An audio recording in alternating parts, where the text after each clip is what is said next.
And then we are asked to do this Korean Expo Pavilion. Recently we won this competition, and it was for us it was challenging because of it's about this collective identity. And as a Korea, we had to present nation, and believe me, I thought I would be the last person who should do the job. But it was interesting because it also is almost same proportion over the last 100 years. Number of population throughout the world quadrupled. Also, number of countries also almost quadrupled. It's coincidence, but that means is that actually there are also post-colonial identity that have to express 3/4 of the country, which is, you know, I agree with you, Pelin, that any regional collective identity cannot be artificially sort of made up. It has to experience together and has to have this accumulation of history. But we are confronted these kind of things. So we looked at quickly Korean pavilion as an architectural sort of expression. Chicago Expo was this was a Korean pavilion. It looks more like Indonesian pavilion, I don't know, but somehow. And then this was a Paris pavilion, which is close to. And then it was interesting that right after we make a big splash after the getting out of this colony situation with Japan, we become like a really severe modernistic country. So and then maybe this was Kim Soo-gun, maybe, and then a step back, and then we're kind of a modern but also glorious sort of like past was our thing. And then Daejeon becomes a little bit schizophrenic, that we are hyper modern and hyper also glorious tradition and so on. And we actually have to be near this building, Chinese Expo, 3 times larger. And we're next to Saudi Arabia, and we're next, Nepal is the other sort of far away, but Saudi Arabia is here, and then this is Japan. So one of the unique approach maybe for surprising for people was that we sort of promote accept our impurity as a sort of a peninsula nation, because we are throughout the history invaded but also interacted so much with other big nations. So in a way, our doesn't have, unlike our neighbors, doesn't have this pure recognizable form, but it's just clunky. But actually we had to deal with this sort of identity, sort of agreeable by Koreans. So we choose our icon to be Korean alphabet, and you probably start to be familiar with. Can you read it, Lorenzo? Yet? And actually it's a very geometric. So it was and then we kind of present it this way, so that it's actually, without explaining it, actually these are the escalator going up and down, the stair towers, and it's very architectural, sort of abstract shape. But also Korean among Asian alphabet is only thing has an O, which is also very inclusive, right? So that anybody can sort of read into their own maybe text. So also we kind of experiment with whether it could be a pop. It's more like a duck, eventually sense, but duck itself is an abstract thing. So we try to reconcile the modernism and postmodernism here. And when Chinese saw it, they're like, this is good, this is very Chinese, and this looks like a money.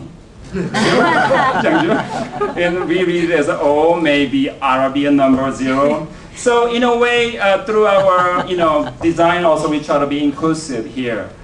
And also include, but actually this was more like a topping of the cake, that to win the competition we have to deal with this sort of iconic issue which we are usually uncomfortable with.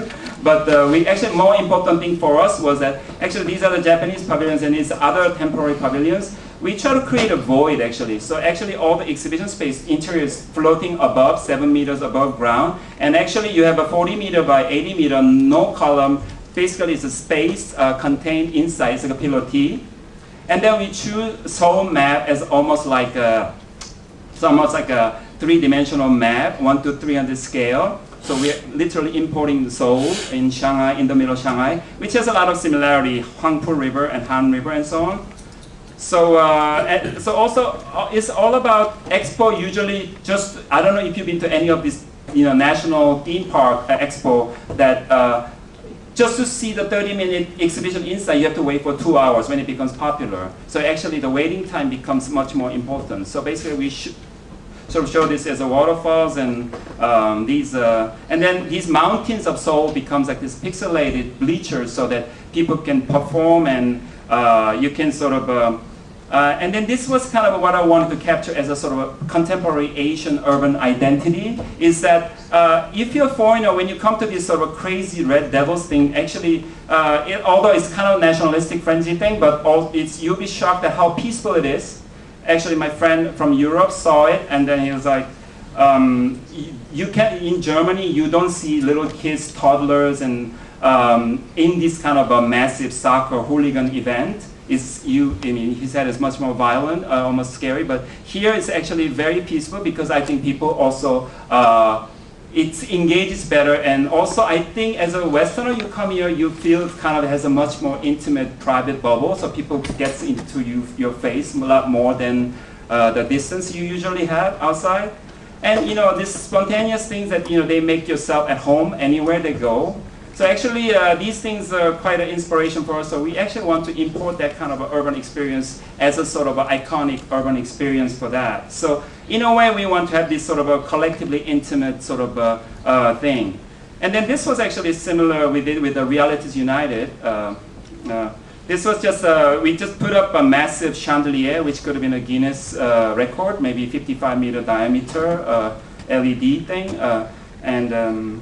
Basically, so people can sort of sit around and they see the performance. And I mean, officially it was like 1.5 million people for 8 days. But then it was completely engulfed by the candle protest, which kind of overlapped last year. And it was, in a way, I found this much more powerful, of course, but in a way it was kind of started at a similar time, and it kind of, we feel that it kind of triggered that. I don't know, that's good, but. And then the sustainability one, I just get to this and then I'll just end it. The expo is actually, this time is sustainability is a big theme. And most people will be only used for 6 months and they're talking about sustainability and green expo, and it's like, what, And Japanese pavilion, which is the same size, spending 6 times more money than Korean pavilion. They're gonna have this most sophisticated photovoltaic with ETFE, blah, blah, blah, as if we haven't seen it before. So, and we didn't have any money and we don't have anything, so we actually invited Korean artist Kang Jung, who's based in New York, but he's known for making these collective paintings, or sometimes he does it himself, and as many as 700,000 paintings in one piece.